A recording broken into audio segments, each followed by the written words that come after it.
Ryan Heilman. Heil. Hi. Yes. Yes, that is my name. I'm doing well. Thank you. Hey, thanks for coming on. Oh, thank you for having me. We've been talking back and forth, but so many things came up, man, like the CSRs. You know what I'm saying? What are those? Yeah, what are those? I don't know anything about those. I know, but it wasn't like I had a nomination for one of those. Didn't you have you had a nomination? I did. Brave Little Belgium was nominated. Yes. Nice. And you know what? Very happy. Have you been reading the comments on Board Game Geek about that? About the Charlies or about my game? About the Charlies. I have not. No. You should give it a shot because there's some interesting conversations happening about that. Some people have some strong opinions, and well, they're not wrong, and they're not right. You know what I'm saying? It's like you gotta listen to them and whatever. Are they strong opinions about your broadcast, or are they strong opinions about the categories and things? No, the broadcast. No one's mentioning anything, and it's funny that you say that because I have a story.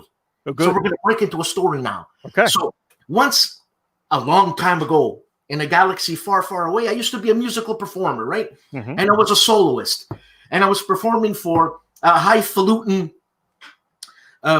thing. I was a world premiere.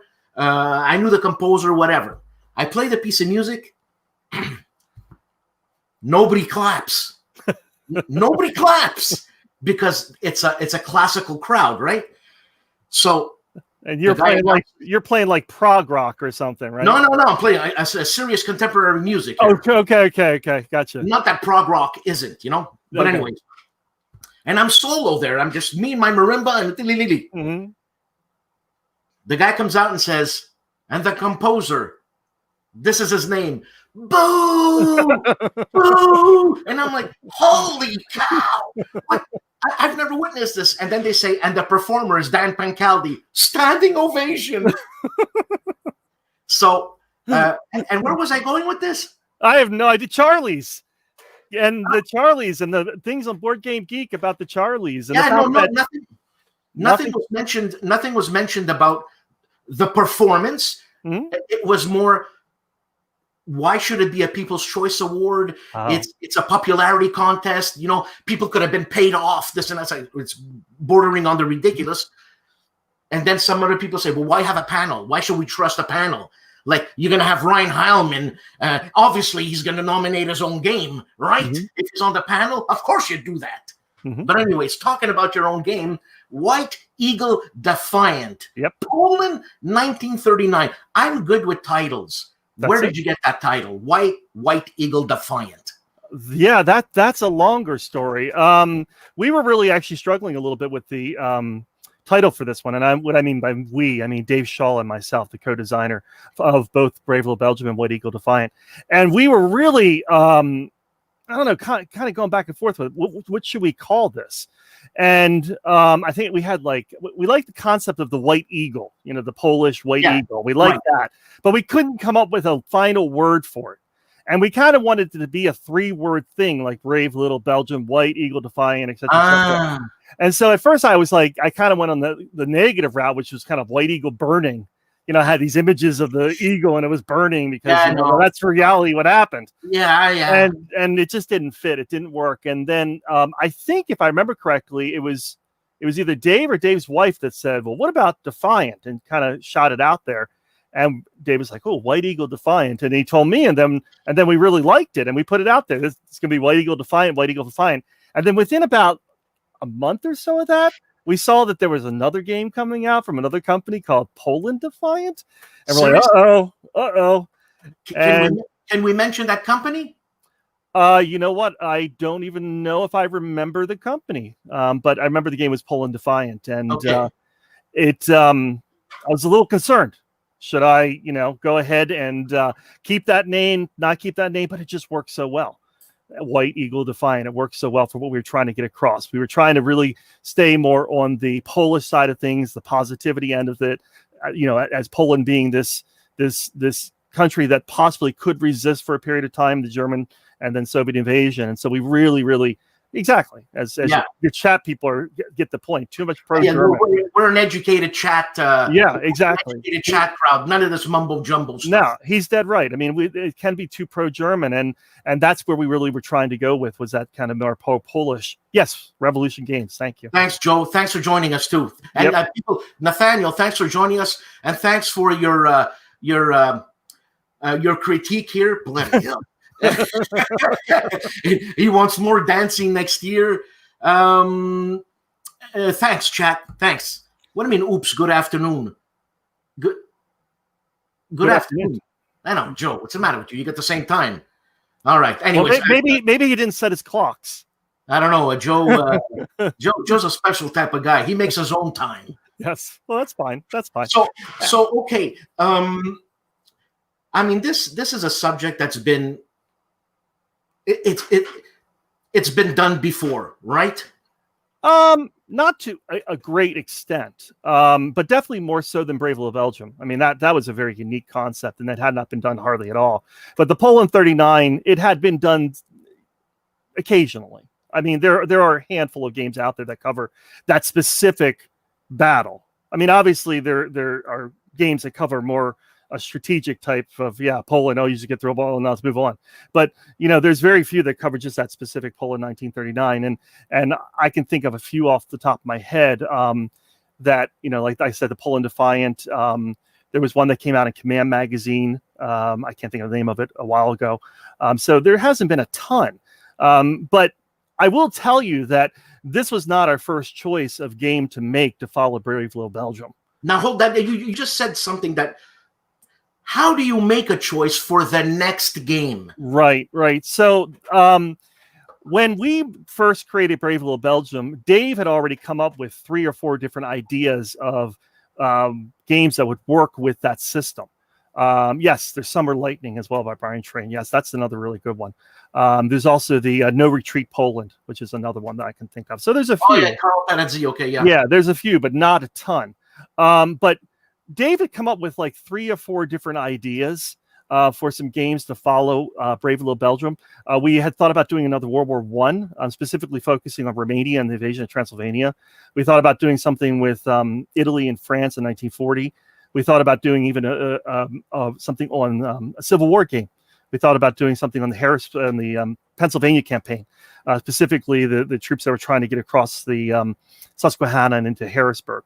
Very similar concepts, kind of playing with the idea of, can you get done by a certain period of time, often a David and Goliath type thing. Very similar to Brave Little Belgium. I actually started working on the one that was tentatively called Transylvania Tragedy, which was the one on Romania and invasion of Transylvania. And it was an interesting topic, and I started working on the map and started coming up with some concepts for it. But it was a very, very seldom covered topic. And so there wasn't a whole lot of information on it. And so it was really hard to get order of battles and that sort of thing. And so I kept kind of toying around with what I wanted to do. And I thought to myself, well, we already covered World War I and the start of World War I. So what about the start of World War II? I mean, Poland's facing the Germans, Belgium are facing the Germans, a little different because they're surrounded by the Germans and the Soviet Union, a little bit different there. But I thought I could do something with this. And I proposed it to Dave Shaw, my co-designer, and he kind of looked at it and went, eh. He really just didn't think it was going to be a great idea and that it would really work well with our concept. And I said, well, let me just come up with something and we'll see what it plays like. And he said, okay. So I came up with the map and I came up with the counters and took the rules from Brave Little Belgium and started kind of implementing them into this new game, White Eagle Defiant, or as I said before, I think it was White Eagle Burning at that point. And the game kind of did burn. It was not very good. But Dave was convinced enough when he started playing it that it would work. And so then as we started refining and doing more and more play testing, he's like, yeah, I'm really starting to like this game. This is getting good. This is getting interesting. And by the time, we were nearing completion, he really thought it would be he really enjoyed playing the game. And I enjoyed playing with him, as we were play testing. We thought, this is pretty good. And so, of course, we then proposed it to Tom, and he was very interested. And even more importantly, Mary was very interested. Yeah, there you go. Because she's the deciding factor. And they signed it, and it's on sale now at Holland.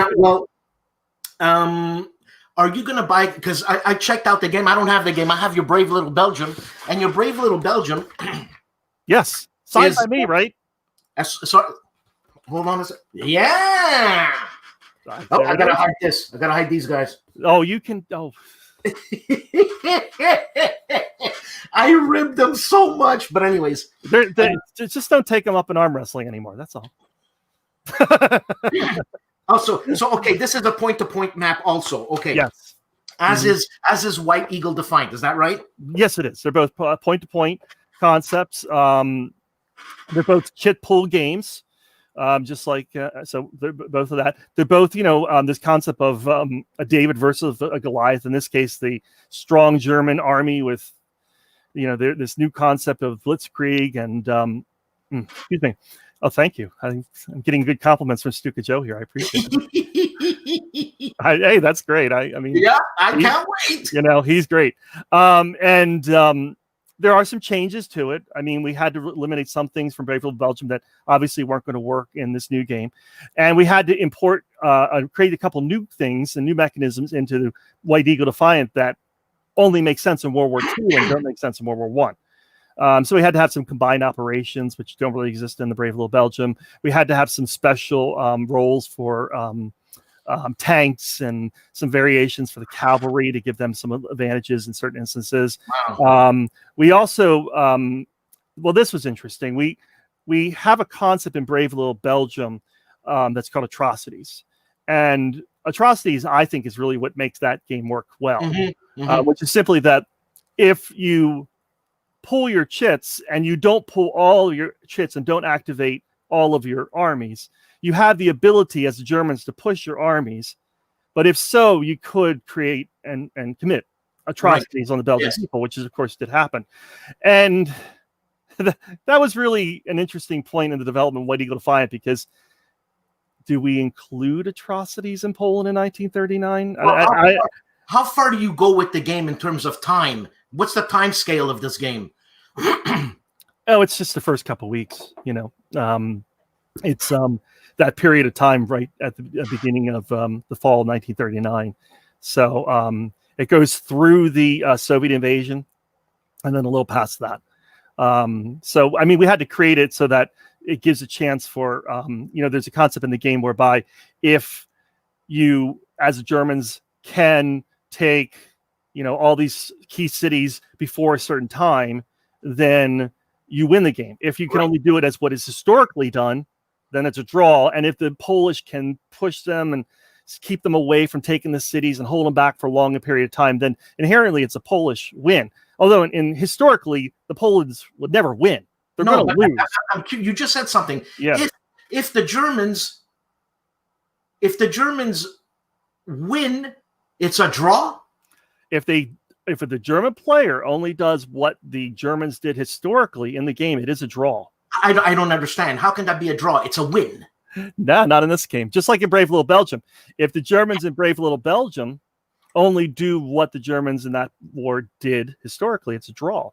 Now, so the point of the game is for you as the Germans to do better than your historical counterparts.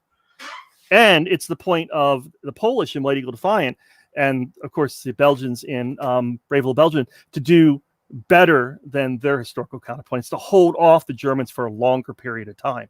And that's how you win in this game, because these games wouldn't make any sense. There's no, I guess there's a slim chance that the Belgians could win, or a slim chance that the Polish could win, but it's not very likely. No. Okay, particularly once the Soviets start coming in, it's not very likely. So we had to create a mechanism whereby you would allow for the Polish player or the Belgian player in Brave Little Belgium to win. And that's how that manifests itself. Now, like I said, atrocities, Poland 1939, that was, I don't know. I mean, I felt comfortable putting the atrocities in Belgium. I didn't feel comfortable putting the atrocities. Because it's a World War I game, it's further away. Is that what it is? There is a little bit of that historical distance to it, but the nature of the atrocities were different as well. So I didn't feel comfortable putting the atrocities in, and Dave and I discussed it. We bandied it back and forth. Could we do it? Is there a way we could handle it? I mean, how do you deal, like, not just with the German forces, but with other people that were coming? I couldn't do it. So we ended up changing the atrocity mechanism into something we call the Blitzkrieg breakdown mechanism. Yeah. Okay, so, right. and that ended up working out perfectly. So if the Germans do not activate their armies, what they can then do is try to push them to activate, which could result, depending on the die roll, in what we call a Blitzkrieg breakdown. And if it does break down, what it means is they get a deduction on a dice roll, and they can't move as fast. And if they get a lot of these Blitzkrieg breakdowns, then they can lose the game. Yeah. This all falls apart. And I mean, that was something we were really interested in playing around with, is looking at, 1939. This is not France. This is not, the Western Front in 40 or whatever. This is Poland, 1939. This was not perfected yet. What would this look like? And that's really what we were playing around with. And that worked out well and took the place of the atrocities. I have a question here by Sure. By J Jed. Sorry, J Jed. Yeah. Mm-hmm. So how many scenarios are included in the game? One scenario, one setup. However, the second part of what he asks, any implementation of the promised French-British invasion, the Polish were desperately counting on, that does exist in the game. But it's very abstracted. So there is a mechanism in the game whereby if the Polish are doing well, okay, and they are beating back the Germans, and the Germans aren't doing as well, then the French, seeing this, might be more apt to then start pushing in on the Western side. And if that does occur, then the Germans have deductions in rolls. And the flip side of that is with the Soviets. If by a certain turn the Germans aren't doing well and the Polish are doing well, and remember, the Soviets were also dealing with border wars of their own at the period of time that they were trying to finish up and then get into Poland, then the Soviet players might choose not to come in either. So it's really the point of the Germans to not let the Polish defeat them. They need to keep taking key cities and keep moving towards Warsaw. Otherwise, the French are looking, oh yeah, let's go. Let's distract them on the other side, and that's what can happen. Or the Soviets might say, well, yeah, we'll delay going in for right now.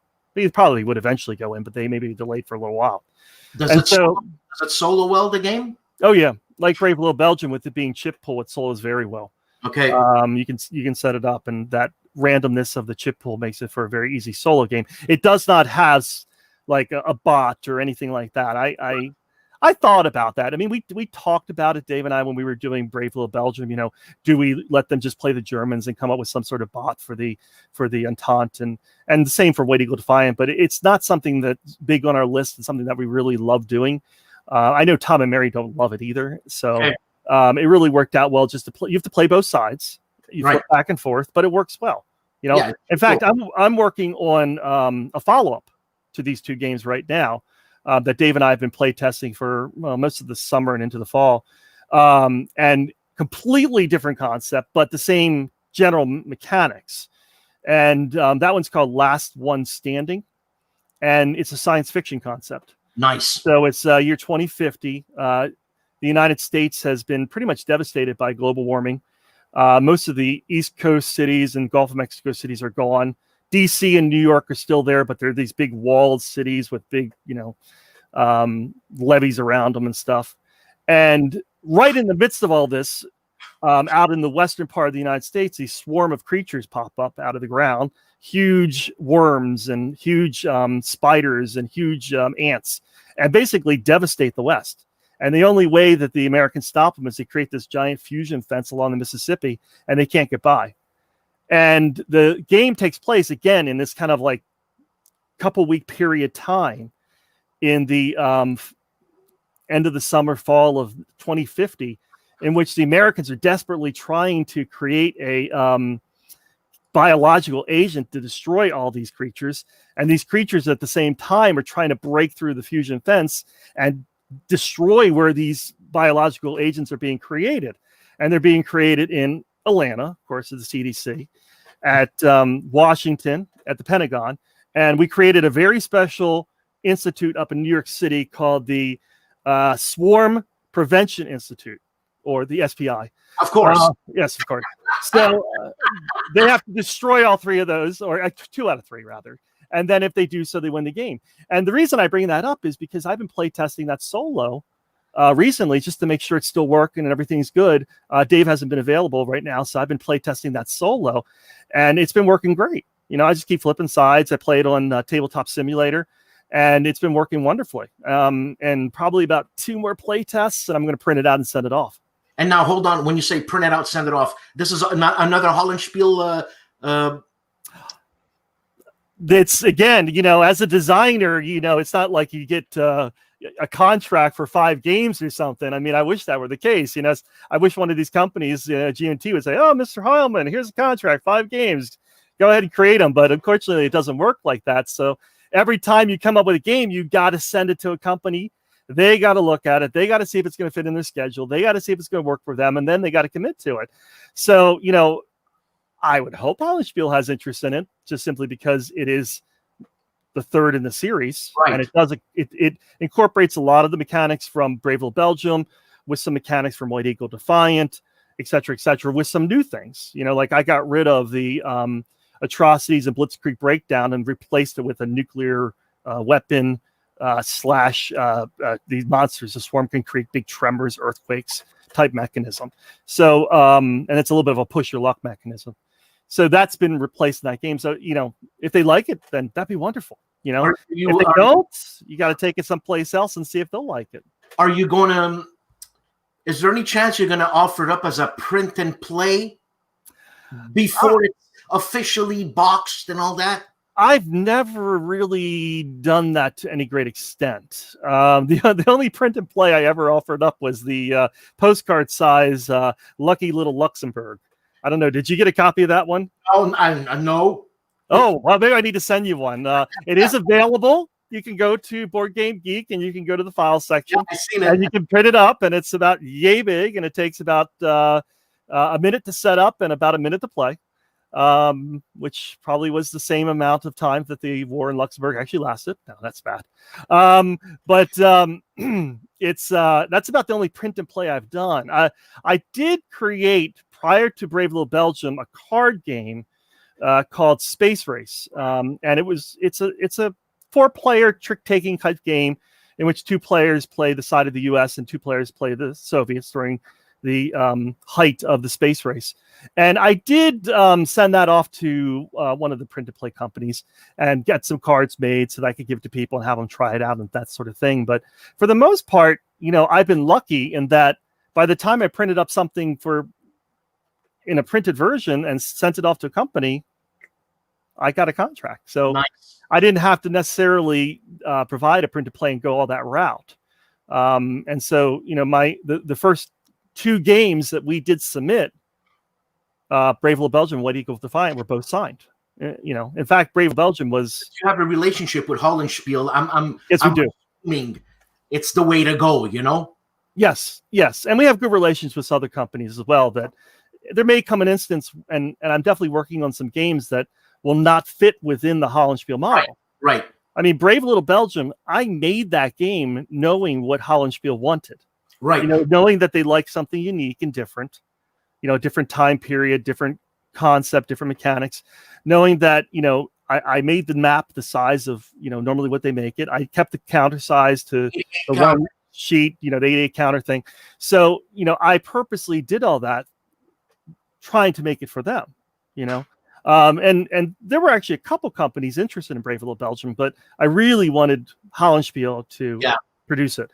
And, White Eagle Defiant, as the successor, I also made very much for Hollenspiel. And Last One Standing, certainly I've made it so that it work within a Hollenspiel model. We'll see. They have to be interested in everything. Of course, I know what will happen. Here's what will happen. I'll give off last one standing to them with my big worms and my spiders and ants, and And I Mary know, will say, I know where you're going. Yeah. "Yeah, what will Mary say? Where are the dinosaurs?" Dinosaurs, exactly. So, you know, you're going to have. In fact, Dave and I have already discussed it. We're like, well, we could make this one a Tyrannosaurus Rex, and these Well, could yeah, be Velociraptors. You know, with missiles on the side. Exactly. Now, So we prepare for any opportunity, anything coming forward. We're like, oh, yeah.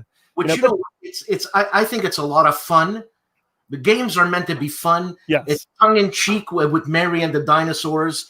I think it's great. It's just a lot of fun, you know, and especially when you know the people, it's so endearing to play a game like that because you can actually laugh and whatever. No, it's fun. I enjoy designing. I enjoy designing for them, for Hollandspiel. I enjoy really working with Tom and Mary. They were wonderful to support us. I mean, we were nobody. I mean, two people that, yeah, Dave and I grew up playing games, and you know, we've been playing games since we were, you know, little. We went to elementary school together, and you know, we did all the regular D&D and Axis Allies and all these other things. But when we actually started making this game and producing this game and sending it out, they didn't know who we were. Yeah, I know. You know, but they liked what they saw, and we did a professional enough job of getting a good prototype out that it won over some people. So, and that's to get a good prototype. That's key, right? Oh, I think so. I mean, I probably go a little beyond what you need for a good prototype.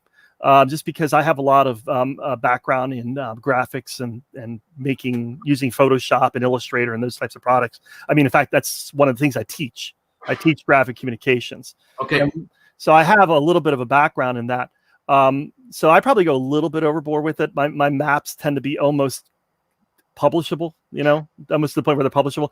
But it didn't hurt. I mean, for them to see a really clean looking, nice looking map, decent looking counters, you know, clean looking rules, you know, and that's all the really critical thing, you know, contact them, you know, send a good, well-written email or letter, you know, tell them what the basic game's about. Make sure it's grammatically and correct. And there's good spelling and everything. And that can make a world of difference. I mean, I got a letter back from a publisher at the time that I was sending out for Bravely Belgium. And the only thing the publisher said was, just thank you for sending me a decent letter. You know, it's great to see you can write, because I have a feeling that a lot of people send. I don't get it. Yeah, they're just not very professional what they're doing. And so that turns off people pretty quickly. Yes. Yeah. Oh gosh, the teacher in me is coming out. I'm sorry. But, you know, that's what I try to teach my students. You know, you can't have an email address that's like, you know, bigdaddy@gmail.com or something. You know, you need to have professional email. Dear so-and-so, you know, professional. And I mean, it's what I teach them, and it makes sense. I mean, and it works. You should ask Stuka Joe what one of his emails, what he was called at one point. No. Yeah, should ask. Well, that's okay. That's Stuka Joe. That's different. Dave, your play testers always the same bunch? No. I mean, Dave and I do a lot of testing internally first. Dave actually lives a little ways away from me. I live in area right outside of Towson, Maryland. And he lives up in Shrewsbury, Pennsylvania, which is right on the border. It's not very far, but it's a 30-minute drive. So we do a lot of our play testing internally, and we do a lot of Vassal originally, and now we do a lot of Tabletop Simulator. I've actually converted to Tabletop Simulator for design work because I can much quicker turn over a playtest where something didn't work right and I need to change something in Tabletop Simulator than I can by doing it either as a printed out or even in Vassal. Okay. So I've been using that a lot. But we did recruit some playtesters originally when we did Brave Little Belgium. One of the big important playtesters in Brave Little Belgium was Sean Drillinger. Oh, okay. You know him. Yeah. He's got the Point Blank game coming out from Lock and Load very soon. And he was really, really, really critical. I play tested with him at a local convention on Brave Little Belgium when it was still in works. And he just gave me some thoughts and some pointers, and I took those, and out of it came the atrocities mechanism. Out of it came the concept of allowing the Germans to continue to push, you don't draw your chip, but you can continue to go, but risking atrocities. All that kind of came out of my play testing with him. So that was really critical. But then when it was White Eagle Defiant, just various reasons, I didn't have the same people test. Okay. And in fact, we turned over White Eagle Defiant prior to really doing any external play testing to Tom and to Mary. And so they set up some play testers on their end. That play tested, including Tom. Tom play tested it as well. Okay. So it was a different group than for Brave Little Belgium. And, the new one I'm working on right now, it's been all internal. I might have a couple people take a look at it, or I might just send it off to Hollandspiel and then do some external once it's in production. Okay. And do you know what the ETA of that the sci-fi game is? Pre-COVID, I would have told you April. I was hoping to have that game being demonstrated at the WBC, as well as another game I'm working on. I had plans for several games ready to go, but that didn't quite turn out. So, literally, I have to do maybe 1 or 2 more play tests, and then I'm going to print it up and send it out. It's pretty well polished. And having been the third iteration from Brave Little Belgium, the White Eagle Defiant, to right now it's called Last One Standing. That name may change. Has been great because we know the certain mechanisms work. So there needs to be less play testing when it's in a series like that. Whereas, working on other games, newer games, there's a lot more play testing involved just because it's brand new. We don't know if it's going to work or not. Now, going back to White Eagle Defiant. Sure. Do you bypass the post office scenario? Pretty much. Yeah. We really toyed with that a lot, and it's a great story.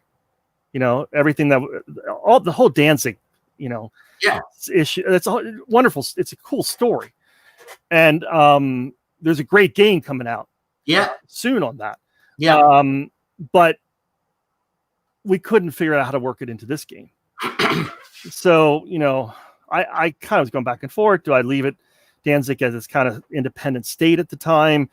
Do I immediately just put it in control by the Germans? And so that's kind of where the game starts. I put it in control by the Germans. So you actually start with one city already under your belt. Okay. And then you have to take the others.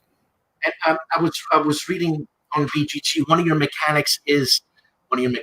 the situations that happens is that when the Germans have the tanks, they get a dice modifier, a positive dice modifier. But when the Polish cavalry comes in, they also get a dice modifier.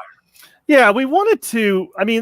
There's this concept of the Polish cavalry. And there's a couple misconceptions about the Polish cavalry during that war, and I wanted to give the Polish cavalry some sort of advantage, but also cognizant of the fact that they were very weak in other ways and could be overpowered in other ways. So I give them almost a surprise type advantage. This is a group that knew the land, could surprise a group of Germans potentially, et cetera, et cetera. So I give them the Polish in the game. When they roll, any hits they get are immediately applied to the Germans before the Germans can roll back. So that's the Polish advantage. Right. Okay. And the German Panzer advantage is that they roll 2 dice. And if they roll either of those dice above the number needed to hit, it's a hit. If they roll doubles above the number they need to hit, it's 2 hits. So that's their advantage. And that can be used in any situation except when they're attacking a fort. And then those go away. Both of those go away. And Ryan, what's the scale? It's a point-to-point game. That's right. It's a point-to-point map. Yep. Point-to-point map. Exactly. So you're doing it what? Well, I had that. That's an interesting. We had to change that along the way a little bit. We tried it various different ways. There's basically 2 army groups for the Germans. They're the German bias that the Polish cavalry was incompetent. They weren't. Okay, and a lot of this is just simply the propaganda afterwards. But good. Yeah, the Germans have a group to the north and a group to the south, and then they're broken down a little bit, and it varies a little bit on how they're broken down. We tried to just limit it to just the armies, you know, and doing it that way, and that didn't quite work. So we had to we started initially throwing in some special units, like, well, let's throw in the cavalry here and the panzer here and that sort of thing, and that sort of worked. But then we had to split up some of the armies into 2 counters. So it's not specifically like this one here is this army and this one right here is, this specific unit, et cetera, et cetera. It's not exactly that way. In some instances, they're divided into 2. In some instances, there's some special counters. So it varies a little bit. But we had to do it that way to really make the game work. Now, on a totally off topic, I thought you were going to go again with your next game. You were going to continue World War I, but now you've jumped to World War II, which is not a jump because I think it's the same war. But anyways, that's to be whatever. That's a historically good argument. Yeah. And now you're doing a space game. Yeah. Well. Sci-fi. I mean, it doesn't occur. It occurs on the land in America. But yeah, it's definitely something different. But I'm not bound by one specific time period or another. I mean, I have a varied background, and so does Dave. That we really feel like we can go into a lot of different directions. Yes, of course. I mean, just to give you a little background, I've gone through so many transitions in my life. I wanted to be an astronaut. I wanted to be a filmmaker. I actually went to school to be a filmmaker. I dropped out of that. I went into ancient studies, graduated with a degree in ancient studies. I went and studied Greek Bronze Age, particularly the Middle Bronze Age at the graduate level, so don't be surprised if you see some sort of Greek Bronze Age game come out at some point, and then I ended up leaving grad school because I got offered a job out in California. I lived out in California for a couple of years, working for a computer software company that made a computer program for museums to manage their collection. And what I would do is I would take all the phone calls, and I really could have used one of these back then, I have to say.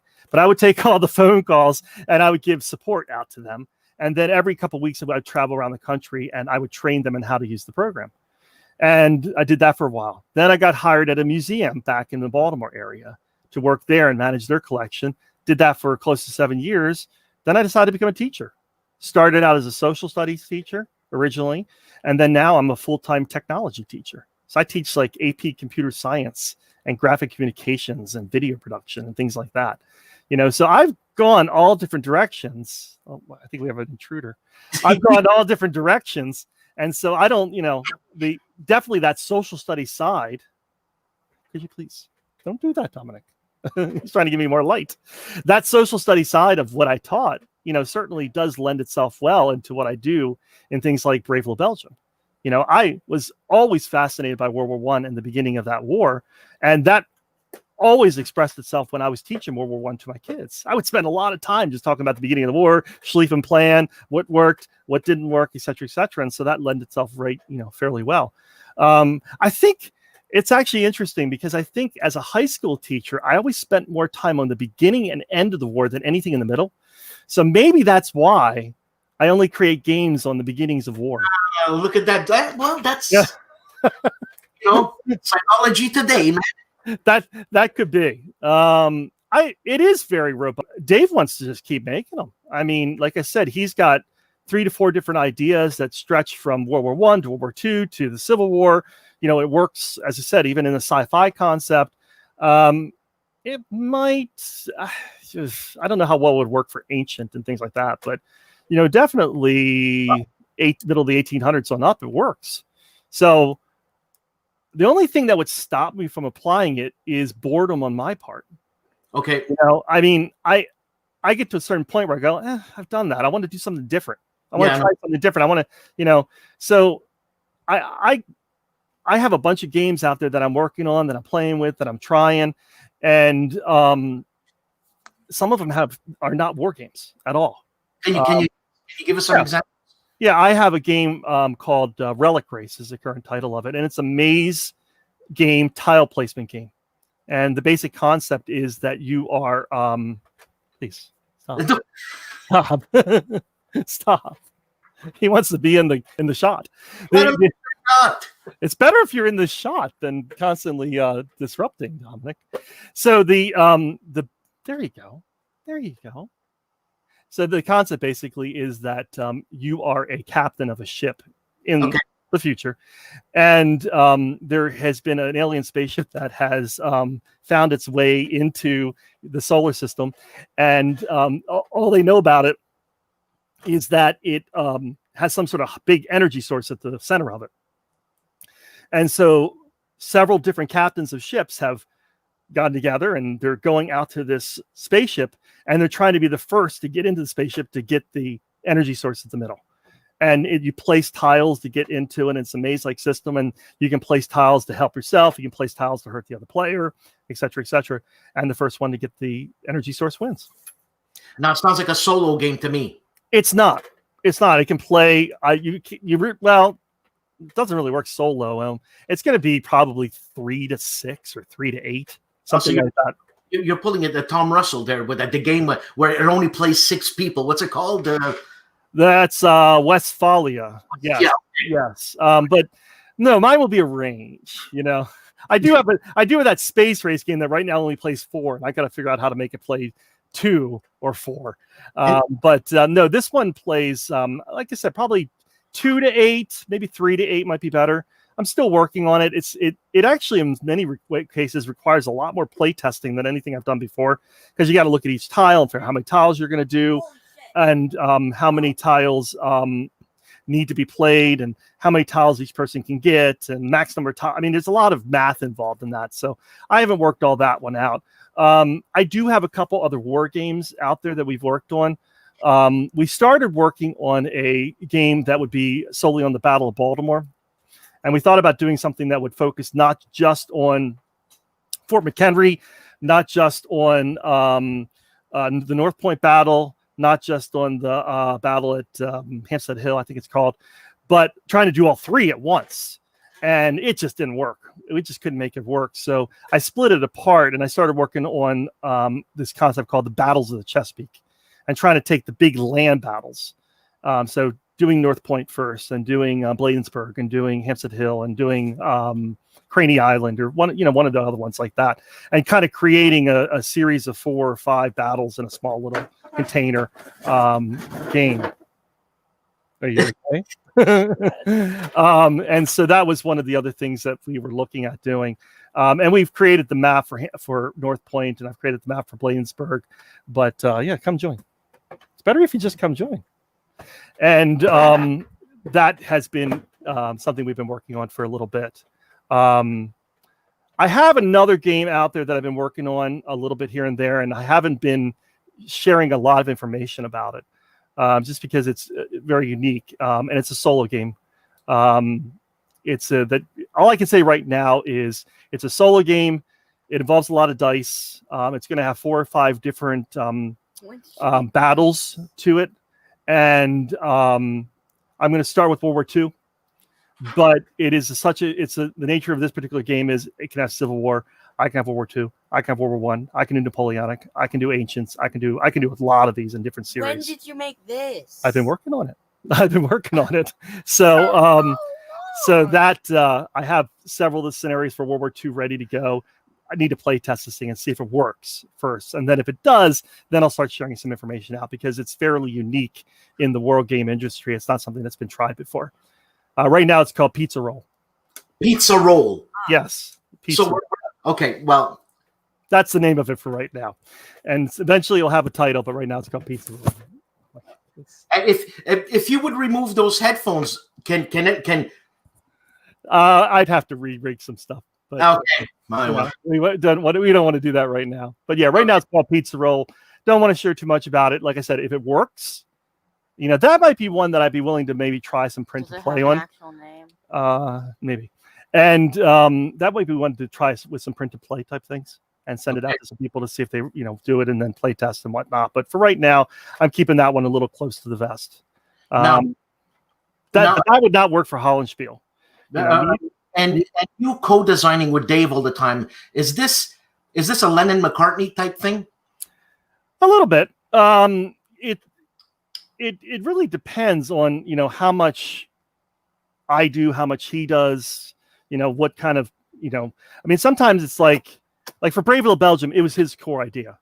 Okay. And then he told me about this idea over a game of Africa Core at WBC. And I looked at it, I thought about it, I went, this looks pretty interesting. I told him, I said, well, let me try something, and I'll try to produce something. And I did. As I said, with White Eagle Defiant, that was more my idea. And so Dave really came more into play when it came to the play testing and that sort of thing. So sometimes, like, if you, I guess, compare it to a song, it's like maybe, he might have a little bit of an idea of like a hook, or something for the chorus or refrain or something. And maybe then I said, oh, well, maybe we add this to it. And then maybe we add these lyrics and this music over top. And that might be me. And then, maybe White Eagle Defiant, I came up with more of the basics of it, and then he added in a little bit of the music here and there at the end and that sort of thing.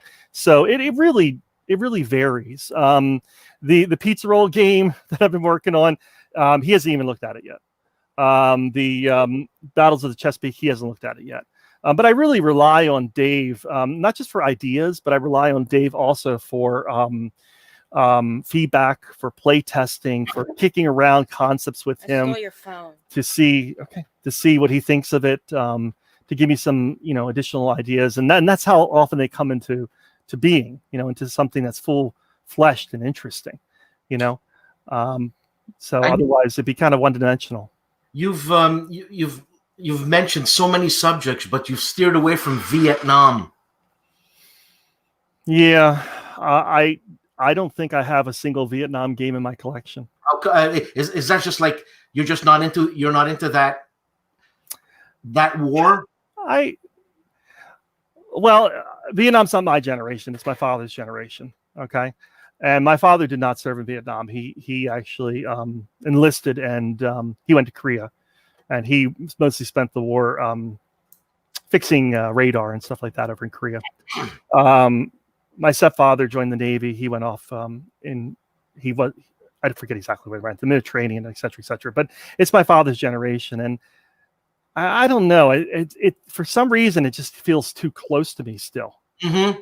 I just the same as I wouldn't do a war personally about Afghanistan or Iraq or anything like that. It's for Vietnam. It just, I don't know. I mean, I was born in 1972.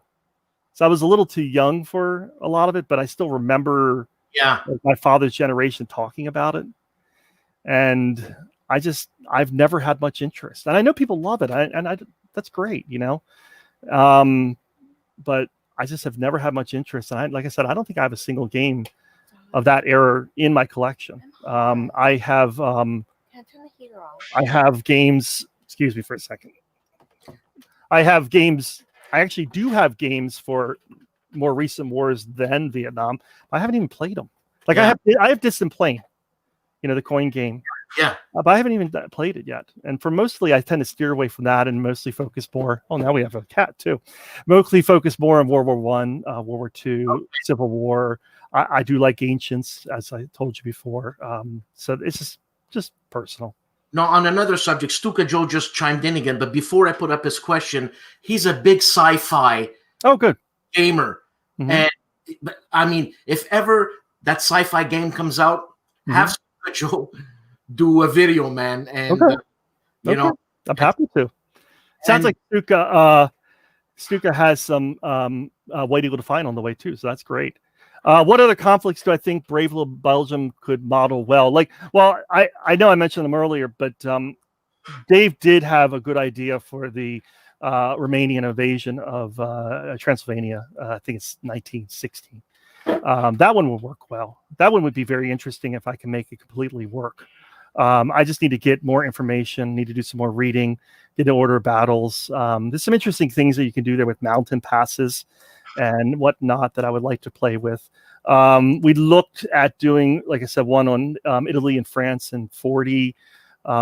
We looked at doing one on Civil War, the Pennsylvania campaign, specifically trying to play like a game where, that was an interesting concept whereby the Confederates have to try to get across the Susquehanna, get up towards Harrisburg before they would be recalled for the Gettysburg battle.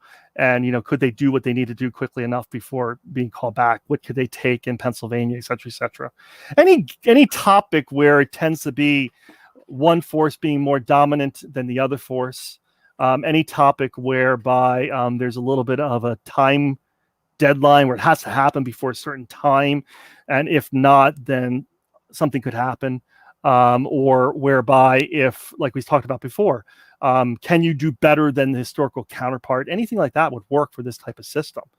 It's funny in a way to me that the system has proved so popular because, I remember when I sat down with Brave Little Belgium and I had a map and I had some counters and I said, well, what the heck do I do with this thing?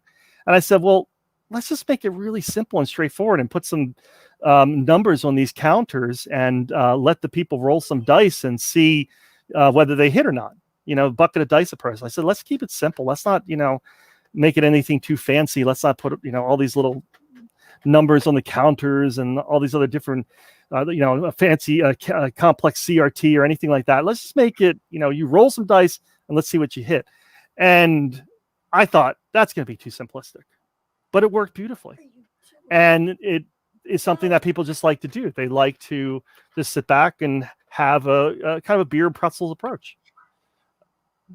So, are there other designers whom you think deal with asymmetry well? That's a tough question. Well, there's some great asymmetrical games out there. First one that's coming to my mind is Root as an asymmetrical game. That's is it available or because it's unavailable? Play it on Steam. They have a fantastic app on Steam. Okay, really well done. But that's Cole, right? He's good with that. The other ones that come to mind are really most of the coin games. So anything that Volko's done, or Brian Train, or any of those guys, they've done a lot of interesting asymmetrical stuff as well. I'm an amateur as compared to what they come up with. I can't imagine making the kind of games that some of these greats come up with, because it's just amazing, out of work and time. It's funny that you're talking about these greats. Sorry. And let's say the new designers that are coming up, you, Dave, David Thompson. Yep. Help me with some names here. Some new designers that are making a splash. Anyways, I get it. What I'm trying to say is that how come, and I don't know if you guys are in a club of let's do strange subject club. Are you in that club? Let's do the strange subject club. Like you're talking to me about the game, the Roman invasion of Transylvania. Yeah, Romanian. Yeah, that would be different. See, yeah, Dave is the consummate war gamer. He has, fantastic collection of war games, and he really loves magazine games. He loves box games. He loves everything. So he has an encyclopedic knowledge of what's been done and what hasn't. And so he often will say, yeah, that's been done. I really don't want to do that again. Or, no, let's not focus on that topic. And he'll come up with something that, no one has ever done before. And he's really good when it comes to that. I've gotten better over the years at knowing what's out there and what's been done and what hasn't been done. And it's not always necessary to do something that never been done. Look at Mark Herman and the games that he came up with, Waterloo and Gettysburg. Yeah. Those games are done to death, but he did a new, interesting approach on it that people enjoy. So it doesn't mean you can't do something that has been done many times before and do it in a different way. You don't have to pick some, arcane topic that no one's ever heard of, but you're going to do a Battle of the Bulge game? Battle of the Bulge. Some people have actually asked me to do a Battle of the Bulge game. Kidding. Yeah, some people have said, well, couldn't you do a Battle of the Bulge game using the Brave Little Belgium system? Couldn't you do that? That would work. Yeah. And I thought, well, maybe I need to take that approach and see if I can do that. So I've tended to shy away from doing those, but just because I kept thinking, well, is someone going to look at me, Ryan Heilman, who had never had a game out before Brave Little Belgium, and here I got the greatest new Waterloo game. Well, come on, So I mean, there is an advantage to doing a seldom known topic, because that is going to make that company take a second look at it. Yeah. So that is not a bad idea. And there definitely is some other designers that are doing some interesting takes on topics that just haven't really been approached before. Oh yeah, I mean, like I said, David Thompson. Yes, he's my hero. I mean, he is just an amazing amount of just amazing games that have been produced over the last couple of years. I'm just astounded by what he's been able to accomplish. It's really remarkable. I mean, he's one of the guys I just constantly look at. I'm amazed by. But there's other young individuals out there that have done some games. I'm thinking, you could make a Dunkirk game. That's true. That might be a possibility. I know there was one Dunkirk game done, I want to say recently. Was it done by Worthington? Is that right? It's do I have that right? It's called Dunkirk, France, 1940. Is it Worthington? Yeah. Okay. I thought so. So I know that there was some other, similar games on that topic, but there's lots of good people out there. I'm trying to remember his name. Christopher, is it? Christopher Davis? Davis. Yeah, he's been coming out with some interesting stuff. Yeah, I know he's doing a game for Compass, if I'm not mistaken. Yes. And I mean, he puts his list of games that he's working on and the status of them, in Excel, he puts out there for people to see. And I'm looking at these things going, how do you have all that time to work on all that stuff? I'm lucky if I get one done every year and a half or something, but it's amazing what people can, get done. And I try to help other people when possible as well. There's an individual right close to me. His name's George Kasnick, and he's working on a Nappy 20 game on the Battle of the Pyramids. And I helped him to create a map using some of my graphics background for it. I helped him create a Vassal module so he could play test it. Okay. And then he's also working on a alternate scenario battle. I don't know the whole scenario, but it's prior to Gettysburg in the northern part of Maryland, actually right up by where I teach. And I've been helping him with a map on that. Ray Weiss, who runs Conflict Simulations, he's another young guy who's putting out a lot of different things on different topics. I may be helping him out with some layout work as well. Okay. I mean, mostly volunteer. I'm not getting paid for any of this, but just to be helpful to people when they need it. You know how that is. The wargaming world is a small family, Yeah, and if I can help out when I have the time here and there, I'd like to. Plus, if I get stumped or stuck on something that I'm working on game-wise, it's sometimes not bad for me to just kind of break off and do something completely different than what I'm doing, and it just gets my mind off of it. So Ray has a game he's working on, Mons 1914. I'm like, I know something about that, so I'm going to help him, I think, with the layout of that a little bit. Now, I want to ask you one last question here. When you're designing a game, yes, complexity, do you say, okay, I want to make this game a little bit more complex, or I want to make it less complex? Is that what happens in your head when you're designing a game, or you just designed a game and the complexity develops? No, I knew I wanted Brave Little Belgium to be a relatively low complexity game, and I designed it as such. I wanted it to be the kind of game that a parent could play with their child, and that's been one of the greatest joys that I've had as a designer is the parents that have shared with me on Twitter, Facebook, whatever, them playing Brave Little Belgium with their young child, 12, maybe 13, as the first war game. And the young child is learning history, man. Yeah, I love it. That's beautiful, I love it. Now, when we created White Eagle Defiant, we knew we wanted that one to be a little bit more complex. We wanted it to be the next step. You've done Brave Little Belgium. What's the next step up? Okay. And therefore, we did make that one a little bit more complex. Okay. So yeah, I do consider that when I'm making it, and I tend to go for a little bit lower complexity war games and games in general. I I haven't yet gotten to the point where I'm like ready to tackle some huge, complex game with 100-page rule book or something. It's just not my thing yet. Yes, it is. Thank you. We really do. Thank you. Dave Dan Webb says Brave Little Belgium, great title for its complexity level. We love the title. That was one of the things that we loved about the game was the title. We were very happy with the title. Now, and, Ryan, God, what was my question? Oh my God, I forgot the question. And it's not like we've had any distractions. Oh, okay, during the entire interview. So here you go. We've had cats, kids. You're into music, right? I mean, I do like music, yes. So you like prog rock, right? I've never been a big into prog rock. I mean, I'll give you my background on music, okay?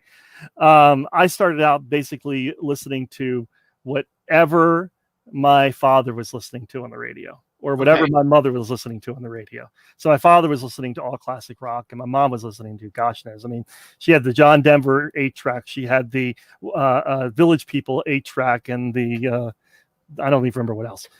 Neil Diamond. I remember going across the Bay Bridge listening to Copacabana. 8-track. On the 8-track, of course, and the old Beatle. But when I got then I started listening to a lot of classical music when I was in choir and stuff. And then when I got a little older, pop music, and then I really got into like 80s new wave more than anything. Okay. Progressive, but in a different way than you're saying progressive. Okay, well, is there a bridge between creating a game and creating a piece of music? Is there artistic is it an artistic endeavor when you create a game? Oh yeah, definitely. Definitely.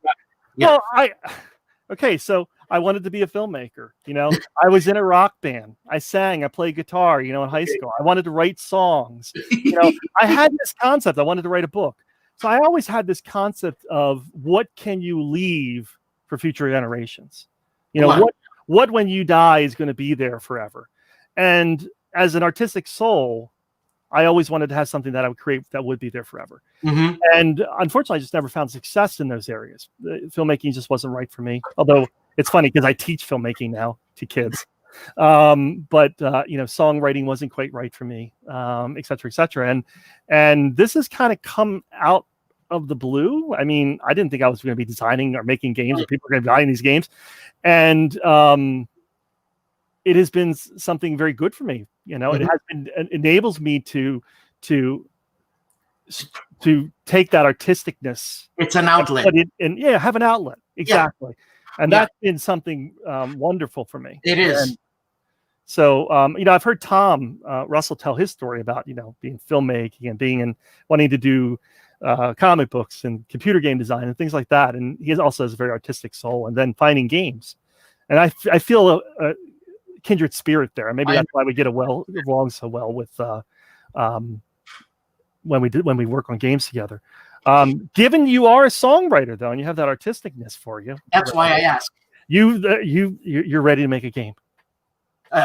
What topic you want to make? Come on, all these people that will help you. Are you kidding me, man? First of all, I don't even want to go into there. My mind is everywhere, and I'm trying to shut it down, but it's not going to work. Oh well, I tried. Keep doing what you're doing. You're doing a great job. You said who knew that you were going to be designing games? Who knew that I was going to be interviewing a game designer? Mm-hmm. I mean, what? Anyways, I'm going to cut it off. We're at an hour and 4 minutes. I try to keep them short because I know we could go on forever. Sure. Mm-hmm. And I really appreciate you being here. And you know what? Please let me know when that space game is out, because I'm going to get in touch with Stuka Joe. He loves sci-fi. Okay. And come back here, please, and talk to us about the game, man. Oh, yeah, no problem. Yeah. Okay. And as I start getting more stuff out, I'll share it with you. You share with me, and don't give it to the Farmers Aid people. What are they called? I can't think of it. I can't think of what they're called. either. Yeah, it's T something or another. I can't think of what it is. It's I like love those guys. I love those guys. Ant and Growlix or something. I don't know what the name is. Oh man. Yeah. Anyway, stick around. I'm gonna play my artistic outro. Okay. And thank you, chat, for being here. Thanks for the educated questions. It is an educated crowd. Yeah, they really are. So you hang around there and hold on. Let me do this all properly and professional. And here we go. Stick around.